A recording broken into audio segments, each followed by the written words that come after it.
ستیلا بیٹا، ایک درد بڑی کہانی۔ بچپن میں ذہن بہت تیز ہوتا تھا، یادداشت اتنی ہوتی تھی کہ اس دور کی باتیں کبھی نہیں بھولتی۔ اس وقت میری عمر 5 برس تھی جب میں نے اور بھائی نے جو منظر دیکھا، اس کو قیامت تک کون بھلا سکتا ہے۔ بتاتی چلوں کہ میرا بھائی شہزاد مجھ سے صرف 1.5 سال بڑا تھا۔ نانی نے سنا تھا کہ ماں کی جب شادی ہوئی تو وہ 16 برس کی تھیں۔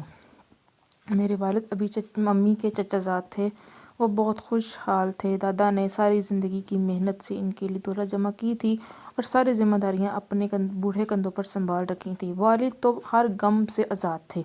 یہی وجہ تھی کہ دادا جان کی انتقال ہوا تو ابا جان کاروبار نہ سنبھال سکے۔ تایا جان باپ کے مرنے کے بعد اپنا حصہ لے کر الگ ہو چکے تھے۔ وہ اپنا جنرل اسٹور چلا رہے تھے، جبکہ ابا جان کو کوئی کمانے کا ڈھنگ نہیں آتا تھا۔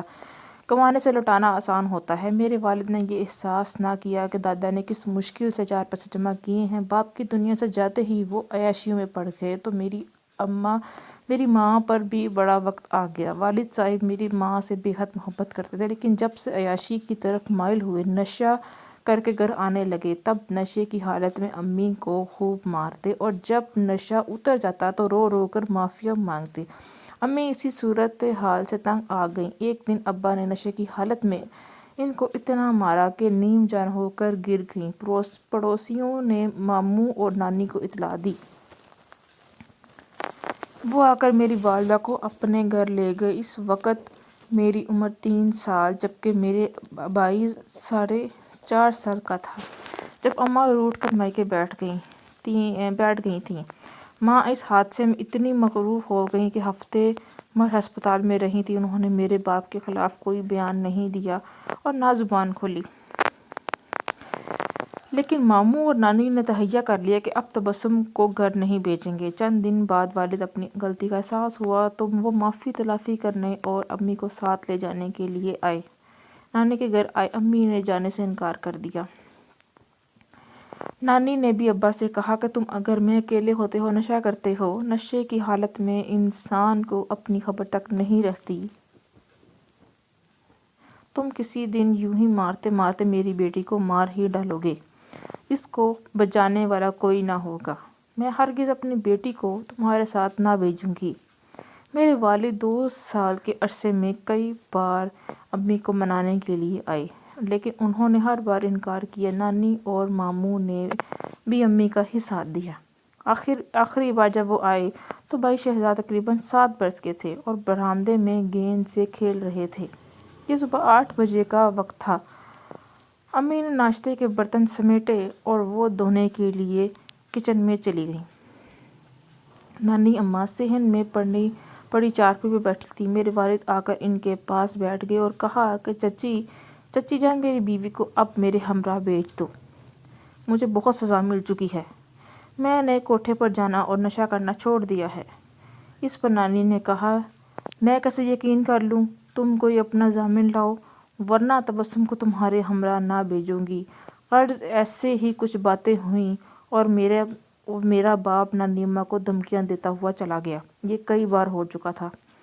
تبھی نانی نے ابا کی دھمکیوں کا سنجیدگی سے نوٹس نہیں لیا۔ وہ 12 بجے کے قریب میری ممانی کے مائیکے چلی گئیں۔ ممانی کے ہاں بیٹا ہوا تھا، ماموں پہلے ہی وہاں موجود تھے۔ نانی کے جانے کے گھنٹے بعد ابا پھر آ گئے اور اس وقت امی اور میں شہزاد گھر میں تھے۔ میرا بڑا بھائی کھیل رہا تھا اور میں اس کے لکڑی کے کھلونے پر بیٹھی جھولا جھول رہی تھی۔ پہلے ابا آتے تھے تو ہم سے باتیں کرتے تھے، مگر اس وقت انہوں نے ہماری طرف کوئی توجہ نہ دی۔ میں نے دیکھا کہ ابا نے میری ماں کی گردن پر سے بال اٹھائے۔ اس وقت وہ تڑکری چیر رہی تھیں۔ بولیں، سمر مذاق مت کرو، ان باتوں سے کیا ہوتا ہے؟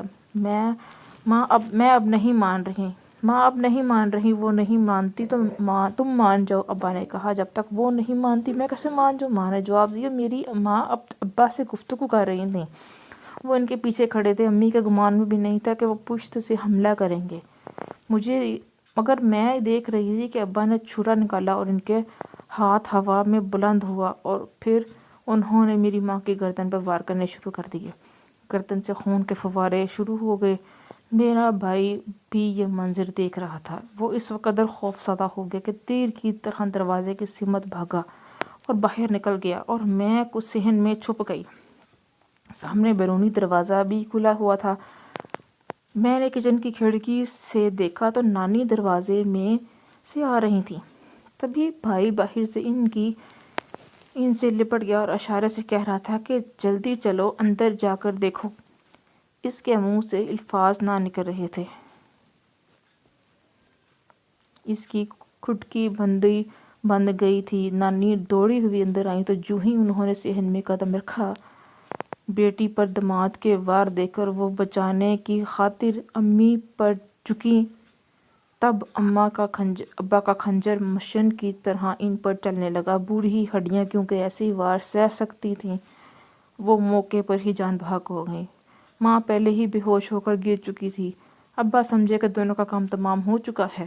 وہ خنجر وہیں پھینک کر باہر کو نکل کر بھاگے، لیکن ان کو باہر ہی لوگوں نے پکڑ لیا اور حوالہ پولیس کر دیا۔